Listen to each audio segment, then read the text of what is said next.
தடை 100 வந்தாலும் செயல் வெற்றியாக்கி தரும் தாராள குணம் கொண்டவன். நீ வலை வீசும் அறிவுக்கு தொலைவானவானாகி மாறாது அருள் செய்பவன்.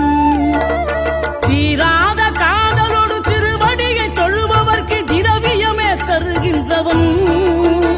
நீ தாராள உள்ளமோடு தவக்கோலம் கொண்டு பெறும் தார்மீக பொருள் தந்தவன். தார்மீக பொருள் தந்தவன். 6 படை வீடும் அருள் வழங்கும் முருகா அருகே நீ ஓடோடிவா.